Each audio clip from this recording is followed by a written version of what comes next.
Bienvenue dans Féminouï, le rendez-vous des femmes par les femmes. Je suis Angelina, votre hôte, et je suis ravie de vous accompagner dans ce voyage qui promet d'être captivant. Plongez avec nous dans des conversations authentiques, des conseils pratiques et des histoires inspirantes qui feront vibrer votre féminité. Bonne écoute! Bonjour Célia, merci d'être là. Je suis ravie de t'avoir pour ce nouvel épisode de podcast.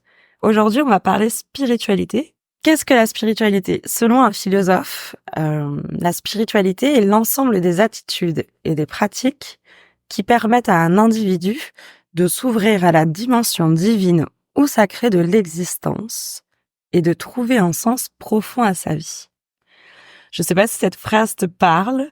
En tout cas, tu vas nous en dire un petit peu plus dans un instant. Mais avant de commencer, j'aurais voulu en savoir déjà un peu plus sur toi. Yes, alors moi c'est Célia du coup, j'ai bientôt 33 ans et je suis professeure de yoga et de breathwork depuis plusieurs années maintenant. J'ai commencé le yoga en 2010, donc ça fait bientôt 15 ans. À l'époque j'habitais sur Paris, j'avais une vie complètement différente d'aujourd'hui et c'est vrai que je pense que c'est cette pratique qui m'a un peu ouvert à la spiritualité à l'époque, qui m'a ouvert à plein d'autres choses aussi, mais j'ai démarré en tout cas à l'époque grâce au yoga et j'ai voulu ensuite en faire mon métier pour aider les autres à se reconnecter à eux-mêmes, se reconnecter à leur corps, à leur esprit et du coup voilà tout autour du sujet aussi de la spiritualité et de ce qui nous permet d'être ouverts au monde et à nos envies et à l'univers. Selon toi, c'est quoi la spiritualité ? La phrase du philosophe est assez parlante parce que je pense que c'est vraiment un ensemble de plein de choses. On peut pas définir la spiritualité par une chose particulièrement, c'est vraiment un tout. Ça fait partie en fait d'un tout, c'est l'univers, c'est les énergies, c'est vraiment ça. C'est très difficile de définir la spiritualité avec une phrase ou un mot, mais donc le philosophe la reprend quand même assez bien, je trouve, où il va y avoir un ensemble voilà de pratiques, de comment je pourrais dire ça, d'envie, d'espoir, de plein de choses en fait. C'est vraiment un ensemble qui correspondrait c'est très difficile pour moi d'arriver à le définir comme ça, mais ouais, je dirais que c'est un tout dans la vie qui nous permet d'être plus ouverts et d'être plus connectés, en tout cas à nos sens, voilà. À nous-mêmes et aux autres éventuellement. Ouais, vraiment les sens. Je pense que les sens, c'est quelque chose qui est très parlant aussi et qui rejoindrait, en tout cas pour moi, dans ma définition à moi, qui rejoindrait la spiritualité, d'être connecté à tous ces sens. Voilà. Tu le disais, donc c'est le yoga qui t'a un petit peu amené vers la spiritualité. Est-ce que tu saurais me dire quand et comment tu as commencé justement à vraiment t'y intéresser ? J'ai commencé vraiment à m'intéresser à tout ce qui était spiritualité et aussi développement personnel parce que je pense que ça fait partie un petit peu du truc aussi. Ça va être hyper cliché. J'ai lu un livre de Mike Horn qui s'appelle Vouloir toucher les étoiles. Et c'est un livre qui m'avait à l'époque beaucoup touchée, justement, et qui m'avait beaucoup fait réfléchir sur le sens que j'accordais à la vie, l'importance que j'accordais aussi à la vie, aux rêves, à la vision que j'avais aussi de la vie, de l'exploration, parce que finalement, Mike Horn est un super explorateur, mais c'est aussi une exploration envers soi-même, enfin profonde en tout cas envers soi-même. Et je pense que c'est ça un peu qui m'a ouvert en tout cas à tout ce qui était spiritualité, à la connexion aux autres, aux énergies, etc. Tu te souviens de ce qui s'est passé justement après avoir lu ce livre ? Alors à l'époque, ouais, j'étais dans une relation hyper compliquée, une relation amoureuse qui était très très complexe, très toxique. Et je me suis séparée du coup. Je me suis séparée derrière et du coup ça a amené un suivi thérapeutique avec PNL. Enfin voilà, après je me suis ouvert à plein de choses qui étaient autour en tout cas de la thérapie pour m'aider à sortir un peu de cet état dans la relation toxique que j'étais et je pense que ça a été un peu le point de départ en tout cas. Le point de départ de mon ouverture, en tout cas, à ça. Et ce qui est intéressant, c'est que tu me parles d'accompagnement thérapeutique, de PNL. Ce sont encore des accompagnements un peu, entre guillemets, différents, ouais. Puisqu'on va chercher chez soi un petit peu, Ouais. on va un peu plus loin. Le subtil, du coup. On travaille beaucoup sur tout ce qui est énergie subtile, sur le transgénérationnel, sur l'énergétique finalement, au-delà de la psyché, parce qu'on travaille aussi beaucoup sur le cerveau, sur la psyché dans les thérapies PNL.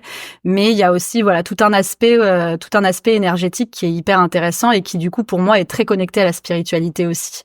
Bon, la spiritualité, c'est quand même la connexion à l'univers, au ciel, au divin, du coup, comme le disait le philosophe. Donc du coup, ça rejoint aussi pour moi la spiritualité, le fait d'être accompagné thérapeutiquement dans ces différents types de thérapies qu'on peut avoir, ça rejoint effectivement aussi la spiritualité. Et tu penses que tu as fait ce choix de type de thérapie justement de par cette ouverture à la spiritualité, ou un peu le contraire, c'est-à-dire que ce choix de thérapie t'a ouvert encore plus? Je pense qu'il y a c'est un petit peu des deux, parce que moi j'ai été quand même, quand j'étais plus jeune, j'ai eu une enfance qui était un peu compliquée, donc du coup c'est vrai que j'ai été suivie par des psychiatres, pédopsychiatres, thérapie classique, on va dire, psychologue ou psychothérapeute, que j'ai rencontré des gens incroyables. J'ai été en parallèle suivie par une psychothérapeute qui était géniale dans un centre médico-psy pour adultes, donc tu vois, quelqu'un de très lambda, basique finalement, qui avait rien à voir avec la PNL, ce qu'on peut voir aujourd'hui, toutes les médecines alternatives, mais qui m'a énormément aidée à l'époque aussi. Et je pense que il y a un moment donné où quand justement moi je suis quelqu'un de très sensible et très empathique, et quand on a une très forte sensibilité aux choses, aux sens, au monde, du coup des fois on voit les limites aussi de certains accompagnements. Et je pense que me tourner vers la spiritualité, ça m'a permis justement d'aller plus en profondeur en fait dans ma connaissance de moi-même en fait. Je pense qu'il y a des personnes qui sont très capables de rester en fait sur le côté assez basique d'une thérapie. Moi, je sais que le problème, c'est que vu que je réfléchissais énormément, j'avais cette hypersensibilité que du coup, j'étais obligée toujours de trouver des subterfuges en fait pour refaire les mêmes conneries. Donc du coup, c'est vrai que d'aller plus en profondeur, ça permettait aussi de guérir plus profondément les blessures, les traumas, et du coup, ça m'a énormément aidée, je pense, sur ce point-là. Est-ce que il y a, donc tu me parlais de cette rupture, ça a été, tu penses, l'élément déclencheur qui t'a amené à cette spiritualité? Est-ce que tu saurais me dire, est-ce qu'il y a eu un point de départ, un véritable point de départ, ou est-ce que c'est... Je pense que ça s'est fait vraiment sur la longueur. Ça s'est fait sur la longueur. Ça a été des années, en fait, justement, de toxicité, mais toxicité dans la relation amoureuse, mais aussi dans les relations familiales, du coup, parce que finalement, en fait, on dit toujours qu'on est victime ou bourreau, mais en fait, on oscille souvent entre les deux. J'ai été la victime, mais j'ai été aussi le bourreau de certaines personnes. Ayant été moi-même victime, je devenais un bourreau. Donc, il fallait régler, en fait, ça et devenir une espèce de balance, finalement, retrouver l'équilibre dans le côté victime-bourreau. Donc, c'est vrai que je pense ça a été un cheminement, en fait. Ça a été un cheminement j'ai toujours été quand même bien connectée à tout ça depuis petite. J'étais une petite fille qui avait beaucoup d'imagination, racontait beaucoup d'histoires. J'ai toujours beaucoup aimé lire. J'aimais les étoiles, les astres. Enfin, moi, j'ai toujours les anciennes civilisations. J'étais passionnée d'Égypte antique depuis toute petite. Mais donc, je pense que j'ai toujours été plus ou moins connectée. Mais je pense que ça s'est fait, en tout cas, l'ouverture et la prise de conscience s'est fait sur la longueur par rapport à peut-être justement beaucoup de déceptions, beaucoup de traumas dans des relations, des échecs amicaux aussi, professionnels, amoureux, qui ont fait que du coup le cheminement a dit punaise, à un moment donné, c'est dingue quand même, tu continues de bosser sur toi et il y a toujours les mêmes trucs qui se reportent devant toi.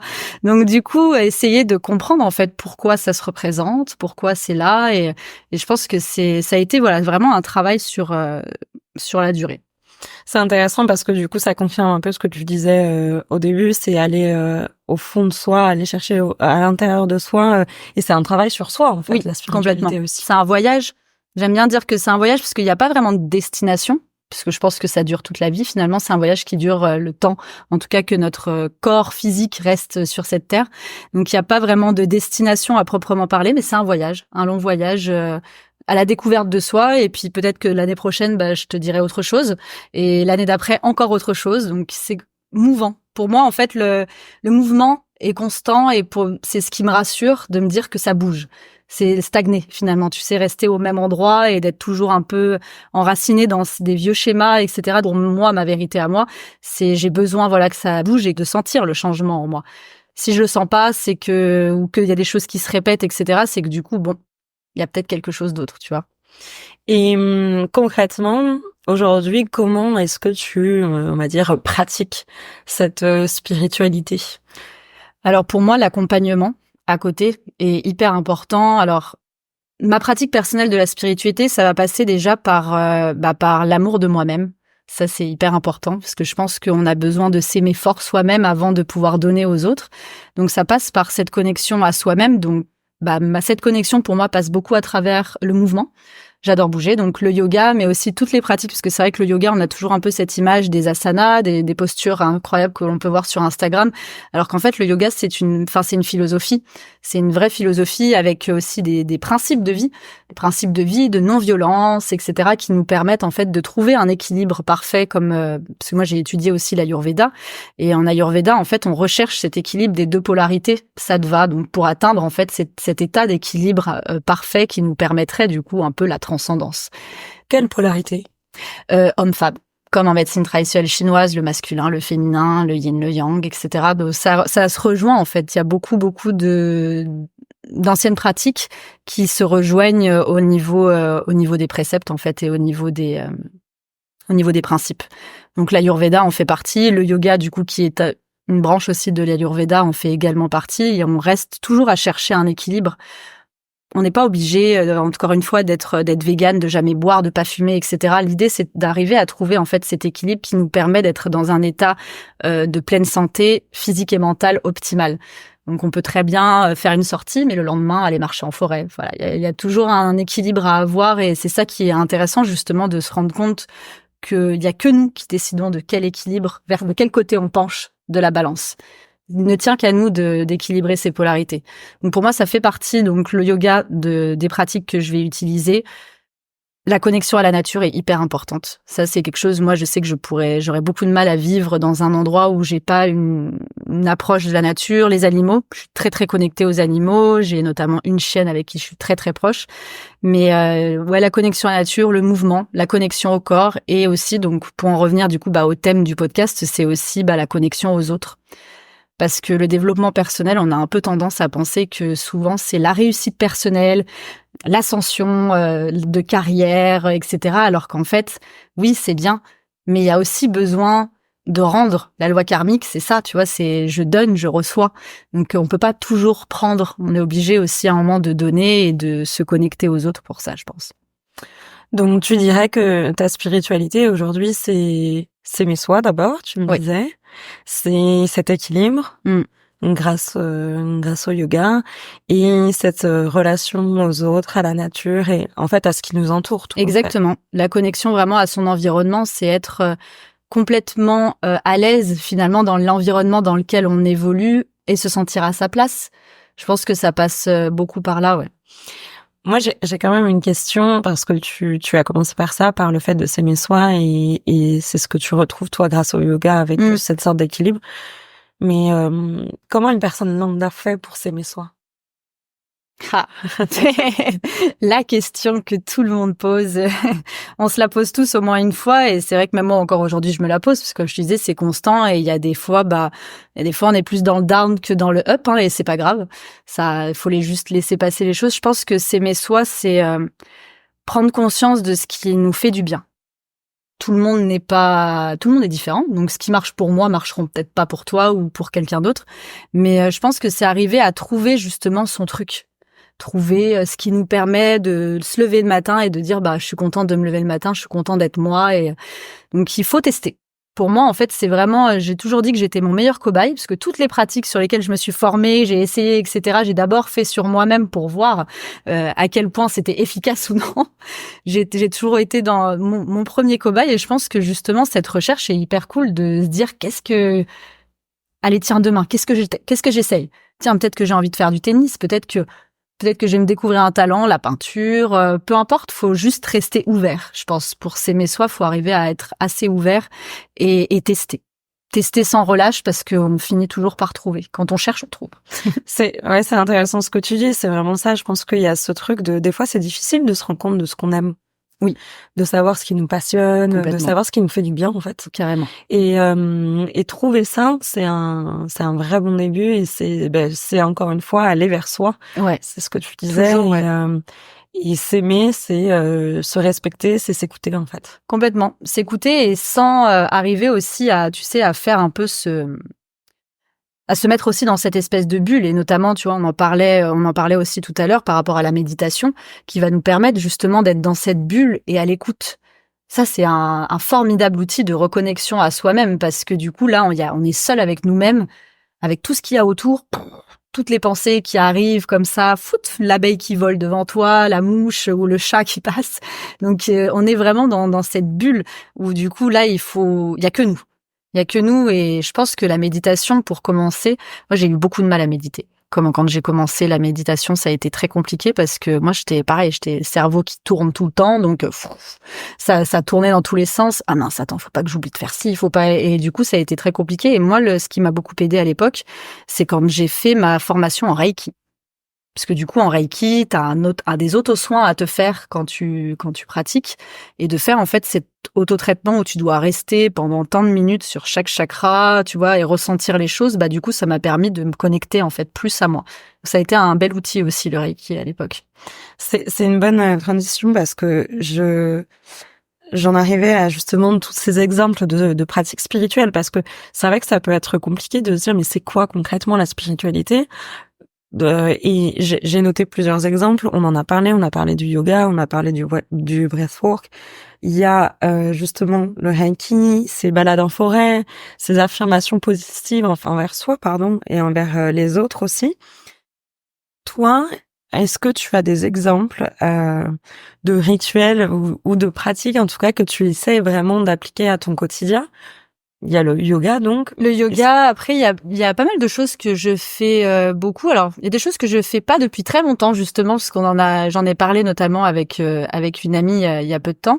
C'est que, en fait, justement, tout ce côté qu'on a autour du développement personnel, où il faut être hyper positif, toujours hyper ouvert, mais en fait, finalement, ça nous endort quand même une partie de nous.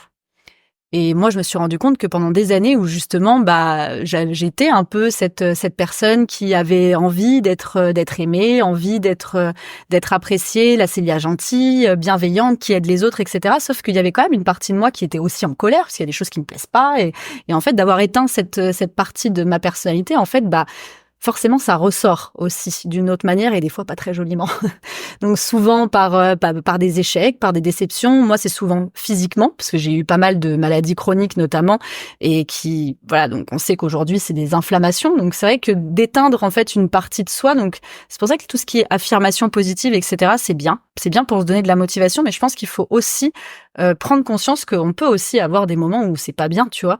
On a le droit d'être en colère, on a le droit de détester quelqu'un, on n'est pas obligé d'être toujours gentil et avoir le sourire, tu vois, c'est pas grave en fait. Et je pense que à partir du moment où on accepte ça, du coup on le vit beaucoup moins mal. Donc c'est vrai que la pratique, en tout cas en elle-même, de tout ce qui est affirmation positive, c'est pas forcément quelque chose que je fais. Moi, j'écris beaucoup. J'adore écrire. C'est quelque chose que je fais depuis toute petite. Quand j'étais enfant, j'écrivais des histoires, des poèmes, des chansons, des livres et tout. C'était vraiment quelque chose que j'avais un peu coupé quand j'étais un peu adolescente, jeune adulte, parce que c'est pas des choses sur lesquelles on s'intéresse quand on est à cet âge-là. Mais l'écriture, ça m'a énormément aidée. Après, j'ai mes rituels aussi. Des fois, quand je sens qu'il y a des choses qui m'ont trop pris, donc j'ai besoin de couper, notamment où j'appelle ma thérapeute, des fois tout simplement. Ça aide aussi de pouvoir parler avec quelqu'un qui juge pas et qui va juste être là en fait à conseiller et écouter. Donc ma thérapeute, et c'est vrai qu'elle me donne aussi pas mal de conseils, notamment de faire des lettres aussi, brûler des lettres. Les rituels aussi de lune, c'est des trucs que j'aime bien faire quand il y a des gros portails énergétiques. Je le fais pas à chaque fois parce que je me force pas à le faire si j'en ressens pas le besoin. Mais il y a des fois où j'en ressens le besoin, où là j'ai besoin de me décharger, où j'ai besoin de poser les choses. Donc je pose sur papier, je m'allume une bougie, je médite. Des choses assez basiques finalement, assez simples. Mais je garde quand même, on en a parlé tout à l'heure, des rituels assez de discipline. Je m'impose à moi-même de lire tous les jours, parce que je trouve que c'est important de pouvoir lire, que ce soit pas forcément des bouquins de développement personnel, parce qu'aujourd'hui on en voit, il y en a à tire-larigot, on sait plus quoi lire, mais plutôt des fois des choses, même juste des romans pour s'évader. C'est important de s'évader. Des fois on s'évade pas trop du quotidien, etc.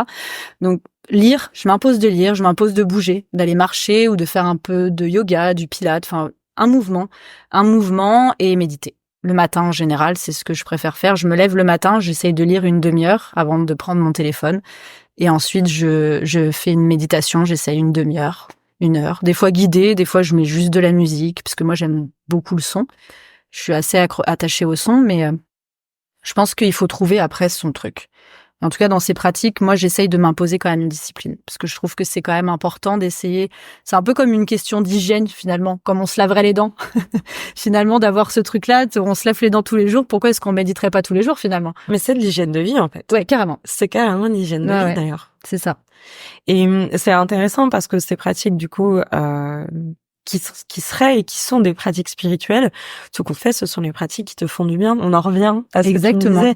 J'ai cherché, j'ai testé, et moi, ce qui me fait du bien, c'est de lire, c'est de méditer, c'est de faire du yoga. Donc, pour moi, ça reste la spiritualité, du coup. À partir du moment où ça te fait du bien et que ça te permet d'être bien et d'être connecté, c'est que ça te fait du bien. Ça peut très bien, comme je te disais, être de la peinture ou aller promener ton chien. Enfin, il y a tellement de choses aujourd'hui. Il faut pas négliger, en fait, les petites habitudes du quotidien qui sont agréables, parce qu'on est toujours à s'imaginer qu'il faut faire des trucs, des changements énormes, alors que des fois, simplement de conserver cette petite habitude qui nous fait du bien et qui nous fait sourire le matin ou nous lever de bonne humeur, bah en fait c'est juste ça finalement qui est bien. Donc être spirituel, c'est être connecté à soi. Oui, je pense. Connecté à soi, connecté au sens, au monde, à l'univers. C'est il faut être alerte aussi. Il faut voir au-delà du mur, il faut voir arriver à arriver un petit peu à déceler les choses. Se connecter. C'est la connexion pour moi. Mais du coup, la connexion passe par tout, en fait, finalement. Ça, et puis ça passe par, tu le disais, passer au-delà du mur, ressentir les choses, c'est s'écouter. S'écouter, complètement. Revenir au sens. Le toucher, l'écoute, l'ouïe, l'odorat, tu vois, essayer vraiment de développer ses sens, finalement. Je dis toujours, c'est un livre, un très bon livre d'ailleurs, on en parlera tout à l'heure, que j'ai lu, mais dedans il parle des animaux, où il explique que en fait les animaux sont nos maîtres, parce que ce sont des maîtres de sensibilité, parce qu'ils sont connectés à leurs 5 sens constamment. Ils savent exactement quand il y a un danger, ils sont connectés quand ils élèvent leur bébé, ils élèvent de la manière parfaite, ils savent ce qu'il faut manger, pas manger. Ils sont complètement connectés à tout leur environnement. On apprendrait énormément de les observer en fait dans leur environnement naturel. Moi, je pense notamment au loup, parce que j'ai un chien loup et j'ai toujours été très connectée à cet animal-là en particulier. Mais quand on les voit évoluer, finalement, en fait, c'est eux qui nous apprennent des choses, parce que eux, ils savent exactement quand est-ce qu'il faut faire les choses et quand est-ce qu'il faut pas les faire. Alors que nous, on se pose 78 questions avant de dire est-ce que j'y vais pas. Mais finalement, s'écouter et se connecter, ça voudrait dire que on sait tout de suite. C'est ça. Ouais. On laisse de côté notre complexité, tout qu'on fait, et on laisse peut-être de côté notre tête. Ouais, c'est ça. Et on écoute le cœur. C'est revenir au centre, finalement. Le centre de tout, le cœur, ici, ce qu'on appelle le noyau central, même en yoga et tout, c'est ça. Est-ce que tu as un exemple concret, justement, de ce que la spiritualité, je dirais, t'a apporté, tu vois, dans ta vie personnelle ou professionnelle, dans ta carrière, dans ta relation aux autres? Au-delà de cette rupture qui t'a fait du bien, on en parlait. Non, je pense que la spiritualité, je pourrais dire que ça m'a guérie. Ça m'a guérie parce que j'étais quelqu'un qui a beaucoup souffert justement des autres, et aujourd'hui j'en souffre plus. Donc même s'il y a des gens, moi je suis quelqu'un de sensible, donc forcément que des fois on est blessé par les gens, etc. Mais d'arriver à poser cette distance et se dire que ça ne nous appartient pas en fait. Si la personne, elle fait ce qu'elle fait, ça la regarde, mais ça doit pas nous impacter, nous, pour ce qu'on est, parce que finalement, en fait, si nous, on sait qui on est, peu importe ce que l'autre en face pense, tu vois. Et ce détachement face au regard des autres, et le lâcher prise et le détachement face au regard des autres. Je pense que ça m'a beaucoup guéri. Et j'avais beaucoup de colère pendant une période, notamment par rapport aux gens, par rapport à la maltraitance, que ce soit des enfants, les animaux, enfin les gens qui faisaient des choses. En fait, au final, ça leur appartient. C'est quelque chose qui leur appartient, et ils se font plus de mal à eux-mêmes, je pense, que finalement ils en font autour d'eux. Parce que quand tu fais du mal à quelqu'un, tu t'en fais autant en fait à toi. C'est toi qui en souffres inconsciemment pour la plupart des gens. Donc c'est vrai que je pense que ça m'a permis d'arriver à guérir et à me dire que oui, l'humain peut être bon, il peut être mauvais aussi, mais c'est pas grave en fait, et c'est pas de mon ressort. Voilà. Donc c'est vrai que je pense qu'il y a aussi ce truc où j'ai voulu me former, où j'ai commencé dans le yoga, etc., pour justement aider les gens à se reconnecter à eux parce que pour moi, ça faisait partie de ce qui m'était arrivé. Donc moi, ça m'a aidé à guérir. Et pour eux, en fait, à partir du moment où toi, tu es plus dans le noir finalement que dans la lumière, c'est que tu as besoin en fait de te reconnecter à ça, tu vois.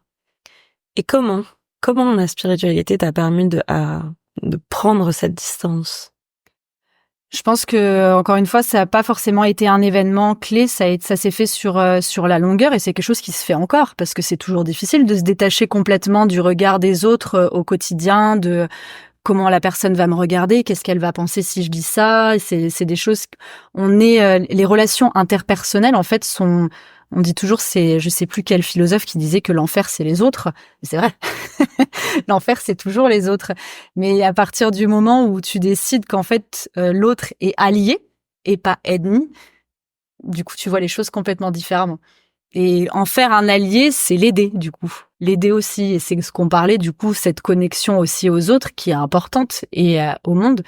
Parce que même si l'autre est souvent moins que plus, d'ailleurs, bah, on peut toujours arriver à tirer bénéfice si tu n'attends rien. C'est enlever les attentes que l'on a, en fait, envers les autres, parce que finalement, tu es capable de combler tes propres attentes, personnellement. Donc, à partir du moment où tu n'attends plus de l'autre qui te comble, du coup, tu le vois différemment. Tu le vois plus comme quelqu'un qui peut t'apporter que finalement quelqu'un qui va te décevoir ou te desservir. En fait, ce que je comprends, c'est on en revient encore, c'est toujours la même chose, c'est la reconnexion à soi, permet donc de prendre de la distance avec les autres d'un côté, il faut avec le regard des autres, tout en avec justement cette dépendance peut-être aux autres. On l'a la dépendance, tout le monde. On est humain finalement, donc on a besoin, tu vois, de cette connexion, donc c'est difficile. Demain, on est seul sur Terre, on n'a plus de problème. Si tu regardes, tu te mets tout seul sur Terre, alors tu vas pas ressentir la solitude, parce que de toute façon, il y a jamais eu personne. Donc tu connais pas, tu sais pas ce que c'est. C'est le fait d'avoir des gens autour de soi et puis un jour t'en as plus, c'est ça qui te fait ressentir la solitude. C'est une discussion en plus que j'ai eue il y a pas longtemps où je disais, sans ombre, il y a pas de lumière non plus. Donc il faut bien se rendre compte en fait de ça, c'est que on pourrait pas dire que ça c'est mal si on savait pas ce qui était bien, et inversement, on pourrait pas dire que ça c'est bien s'il y avait pas le mal derrière.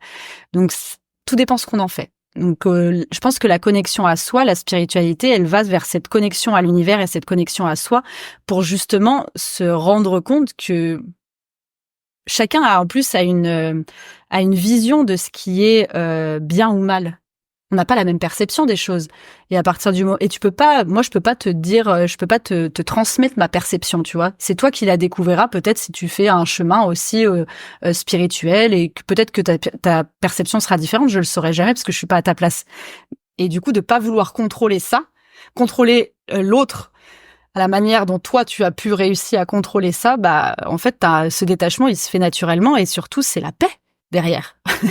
Qu'est-ce que c'est agréable du coup de plus avoir envie et besoin de contrôler, tu vois, et de se dire ah bah attends, lui il va penser ça de moi si je fais ça.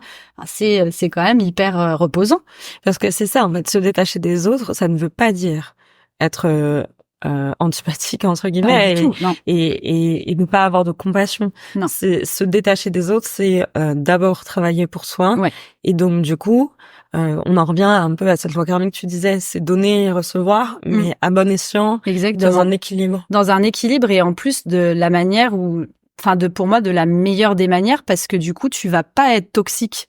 Tu sais, quand on parlait tout à l'heure on est le bourreau et la victime, mais à partir du moment où en fait tu vas mettre les attentes chez l'autre, et que parce que toi t'as fait ce cheminement-là, tu attends de l'autre qu'il fasse exactement la même chose, etc. C'est très toxique pour lui, parce qu'en fait lui il est à son rythme, il a pas vécu les mêmes choses que toi, et puis bah il fait pas la même chose que toi, donc forcément que toi il y a des choses qui vont te triguer et tu vas dire waouh, mais attends, pourquoi il fait ça? Mais peut-être que toi t'as fait ça il y a 5 ans, ou peut-être que tu le feras dans 3 ans. Tu vois, on n'avance pas forcément au même rythme, mais c'est pas grave.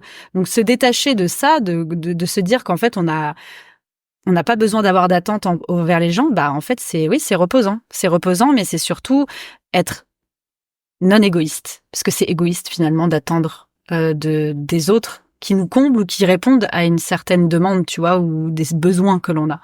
C'est ça l'égoïsme. Et en même temps, j'aime bien le dire, ça me fait penser à, je crois que c'est Maïté qui le disait dans un épisode, c'est bien d'être égoïste quand il s'agit d'être égoïste pour soi. Carrément. C'est important, mais justement, on en revient de savoir s'écouter, de savoir ce qui nous plaît et de savoir l'appliquer. Et puis poser nos limites aussi. Demain, peut-être que, je sais pas, je vais rencontrer quelqu'un qui va être super et un jour, il va faire quelque chose qui ne me convient pas. Pour lui, il comprend pas pourquoi ça me convient pas, mais moi, ça me convient pas. Donc, à partir du moment où ça me convient pas, je lui dis et les limites sont posées. Et voilà, si on décide de continuer à relationner, bah, ok, mais si on décide de plus relationner, c'est pas grave. Lui, ça conviendra certainement à quelqu'un d'autre. C'est pas parce qu'on convient pas forcément à quelqu'un qu'on conviendra à personne, en fait. Il faut juste déjà se convenir soi-même. À partir du moment où tu te conviens toi-même, tu verras que tu attires aussi des gens qui vont être dans la même démarche que toi. On attire ce qu'on dégage aussi. Donc, moi, j'ai longtemps été dans ce truc de dire, je vais aider les autres, comme ça, les autres, ils vont faire pareil, etc. Mais en fait, ça, c'est une grossière erreur de faire ça. Parce que, en fait, c'est moi d'abord qu'il faut que j'aide avant d'aider les autres. Il faut me servir moi.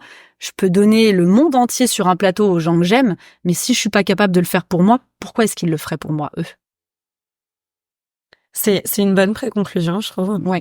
Avant justement de conclure, est-ce que tu aurais des conseils à donner à quelqu'un qui souhaiterait s'ouvrir à sa spiritualité? C'est pas facile de le faire des fois seul. Donc c'est vrai que moi, pour ma part, j'ai jamais pensé le faire seul au départ. Je pense que si on en ressent le besoin, c'est toujours pareil, ce qui marche pour les uns marche pas forcément pour les autres. Si on en ressent le besoin, je pense que c'est bien de déjà consulter quelqu'un. Essayer de voir avec un professionnel dans le domaine, mais c'est pas forcément une thérapie en fait, encore une fois, parce qu'on a toujours un peu, même si aujourd'hui c'est beaucoup plus dans les mœurs de parler de thérapie, quand on parle de thérapie, oui, mais c'est parce que t'es pas bien, t'as un problème. Non, pas forcément en fait. C'est simplement être en bonne santé. Ça fait partie aussi de mon hygiène, entre guillemets, de l'hygiène de vie, tu vois, d'être aussi aidée à côté, quoi, de pas être toute seule. Ouais, d'être accompagnée. C'est plus un accompagnement finalement qu'une aide, parce que le boulot, t'es censé le faire toi derrière. Donc c'est vrai que je pense que l'accompagnement peut déjà être un bon point de départ. Et pour la suite, est-ce que tu aurais peut-être des ressources à nous donner? Moi, je pense notamment à un livre de Frédéric Lenoir qui s'appelle L'âme du monde et qui m'a beaucoup aidé, enfin en tout cas qui m'a vraiment guidée vers la spiritualité. Je le trouve très beau et très bien écrit et c'est un roman. Tu parlais des livres de Mike Horn. Ouais, moi c'était le point de départ et ça a été des livres qui m'ont beaucoup aidée parce qu'il y a tout le côté à travers les explorations, etc. Donc qui m'ont beaucoup touchée. Et je pense que ouais, c'était les premiers livres que j'ai lus, en tout cas que je pourrais dire de développement personnel, ressources que j'ai pu commencer. Et il y en a un notamment donc que j'ai attaqué il y a pas longtemps, qui est ça a été un best-seller japonais par un philosophe qui du coup s'appelle Avoir le courage de ne pas être aimé. Qui pareil en fait c'est un philosophe du coup avec un jeune garçon et ils font une forme de dialogue d'échange tout autour de la question justement de pourquoi je suis pas aimée, pourquoi est-ce que j'avance pas, les traumas, etc. Et on parle du coup là pas de la psychologie freudienne, mais c'est la psychologie d'Adler, je crois. Donc c'est complètement l'inverse du coup de la psychologie de Freud, mais c'est très intéressant parce que ça déconstruit aussi certains schémas qu'on peut s'imaginer, surtout quand comme moi ça fait 10 ans que t'es dans le dev perso. Donc du coup c'est vrai que ça m'a beaucoup aidé. Après il y a énormément de livres en tout cas qui sont très intéressants. Je sais que j'ai beaucoup aimé quand j'ai fait mes formations de breathwork, parce que moi je me suis formée avec Dan Brûlé et Dan Brûlé donc qui est un Américain qui a écrit le livre Juste respire aussi, qui est très intéressant et qui donne plein de petits tips. On a aussi un très beau livre peut-être que tu connais, Natacha Calestrémé.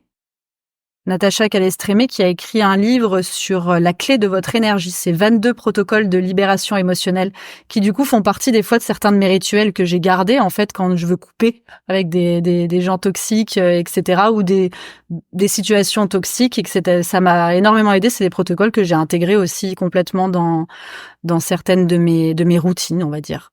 Tu as un exemple? De protocoles? Alors, il y a des protocoles notamment moi que j'aime. Pas dire qu'on aime faire des trucs comme ça, mais disons que ça m'a beaucoup aidé.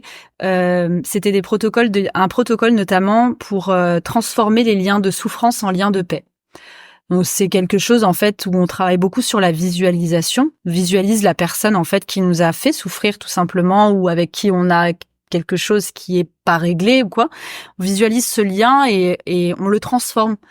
On le coupe, le mauvais lien, et on va le transformer par un lien du coup blanc, quelque chose de lumineux, du coup, pas quelque chose de noir ou autre, mais voilà, on le transforme et ça permet, du coup, énergétiquement, en tout cas, de couper la mauvaise énergie et le mauvais karma finalement qu'on pourrait avoir avec cette personne, et ça va nous libérer, nous en tout cas, et ça va libérer lui aussi sans qu'il soit là. Donc pour des personnes qui finalement ont pas forcément l'envie ou qui vont avoir du mal à aller régler leurs problèmes parce que c'est des gens peut-être introvertis ou quoi, de travailler en visualisation en termes d'énergie, parce qu'on sait que les énergies de toute façon elles ont pas de temps ni d'espace, quoi. Ça peut très bien être en France, ça peut très bien être à l'autre bout du monde, finalement, peu importe, à partir du moment où l'énergie est là. Ça permet vraiment je pense, d'aider des personnes énormément. Ce livre, c'est un beau livre et je sais qu'il a aidé aussi beaucoup de personnes de mon entourage, notamment certains de ses protocoles, et celui-ci en fait partie. C'est quelque chose que j'aime bien faire des fois quand je me dis, oh punaise, il y avait ça, et hop, pfft, on coupe. Et donc, tu le fais juste en visualisation, comme une sorte de méditation. Exactement, visualise, tu peux appeler tes guides. Après, je pense que tu peux le personnaliser par rapport à tes croyances, parce qu'il y a des gens qui vont beaucoup travailler, notamment avec les archanges, les gens qui sont peut-être plus dans ce qui est christianisme, etc. Donc, il y a des personnes, hein, c'est ok de travailler avec les archanges. Moi, je sais que une de mes guides que je vois régulièrement quand je suis en méditation, c'est une de mes chiennes qui est décédée. Donc c'est vrai que après chacun a ses propres ressources entre guillemets et trouve ses ressources. Moi, je sais qu'en général, voilà, j'allume une bougie toujours, c'est un peu symbolique, c'est la bougie blanche, une bougie blanche. J'appelle mes guides qui soient témoins aussi de voir ce que je fais pour que ça soit ancré entre guillemets dans la matière, et je pratique ce protocole comme ça. Ouais. Est-ce que tu as quelque chose à rajouter avant que Je pense qu'on en a dit pas mal. À la suite. Avant de conclure, j'aimerais quand même te faire un petit exercice de vrai-faux. Donc, pour rappel, cet exercice, c'est aussi un peu déconstruire des croyances, ou en construire, peu importe. Donc, je te donne des phrases et tu me dis si selon toi elles sont vraies ou elles sont fausses. La spiritualité, c'est une religion.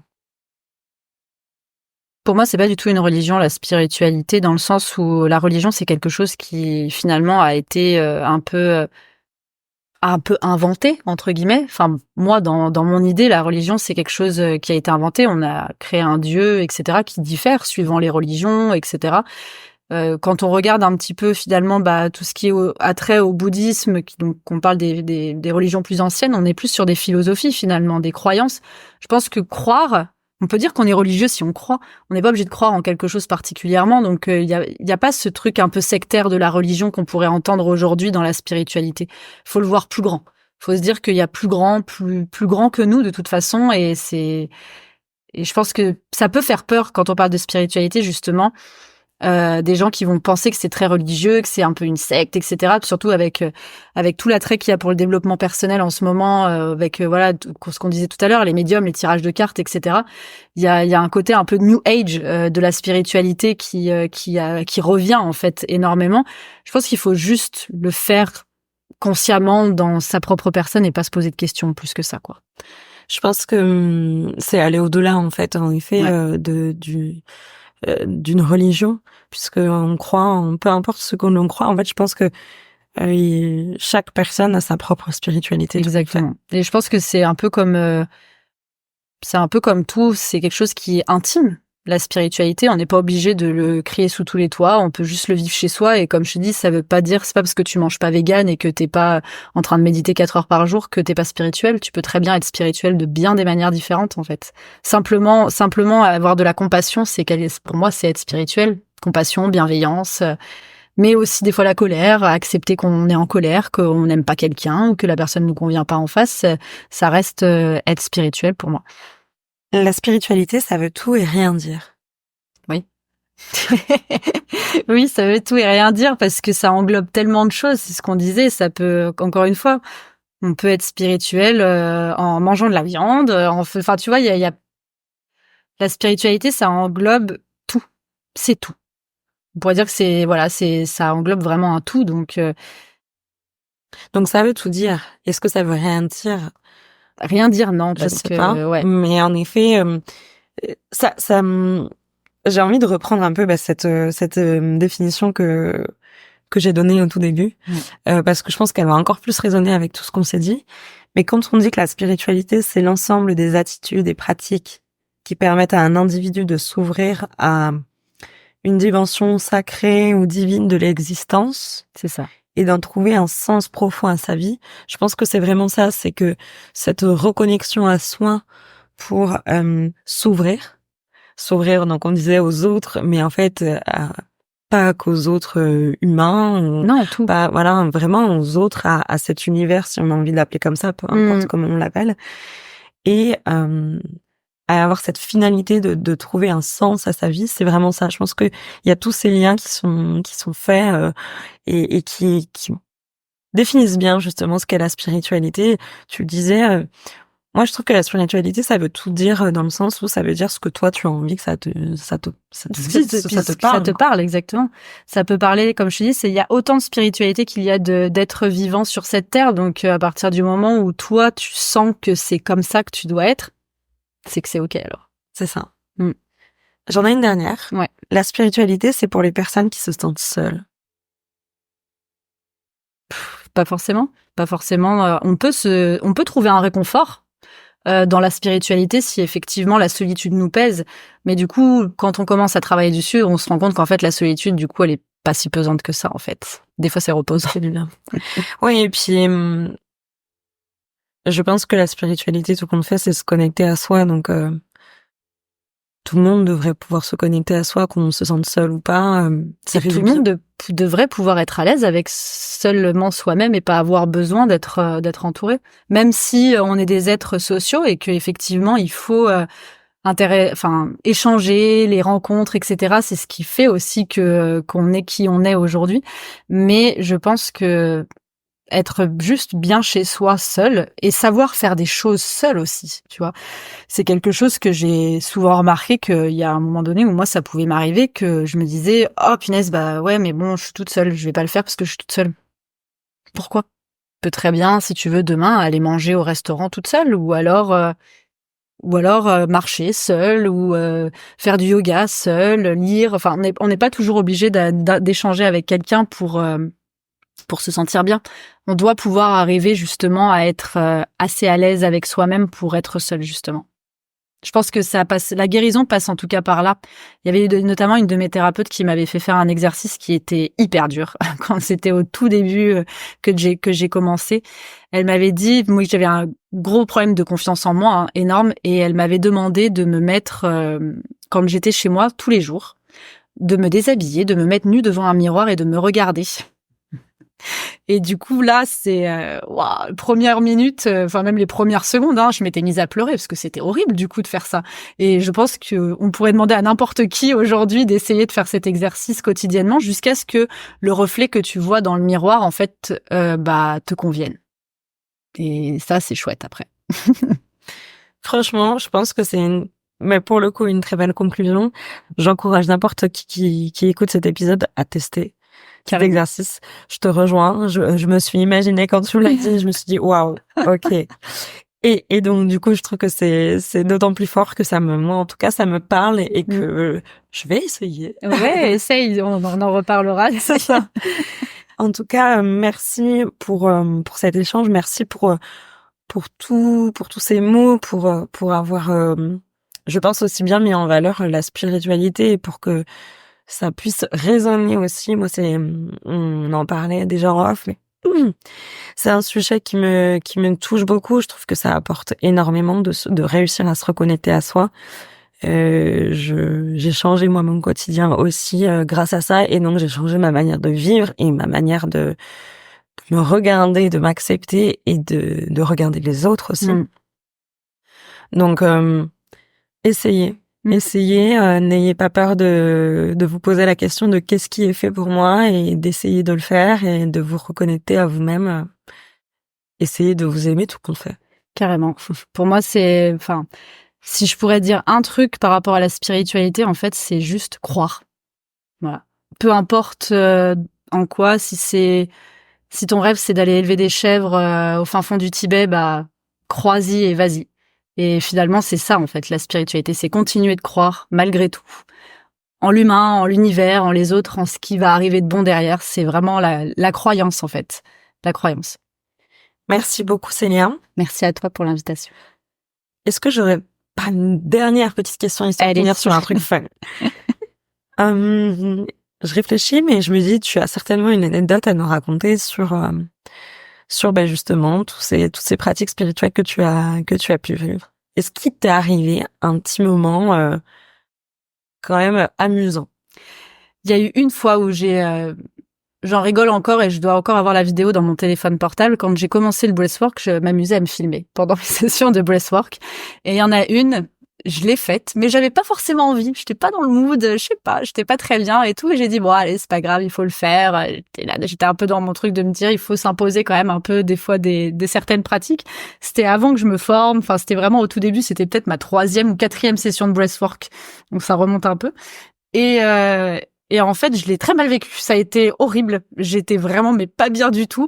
Et sur la vidéo, en fait, tu me vois, je me roule sur mon lit. Je roule sur moi-même. Je fais des roulés-boulés en me retournant. Et tu entendais parce que c'était en visio avec ma coach de breathwork à l'époque, et tu entendais ma coach qui disait Célia reviens, et moi j'étais là non et je lui gueulais dessus en lui disant mais j'ai trop mal, et c'était vraiment un enfer. J'ai passé je pense les 2 pires heures de ma vie à rouler sur mon lit, et la vidéo était incroyable. Ouais.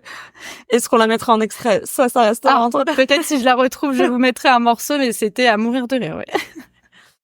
En tout cas, ça montre encore que des fois le chemin n'est pas évident. Non. Et pas non, mon Dieu, qu'il est dur. C'est ça.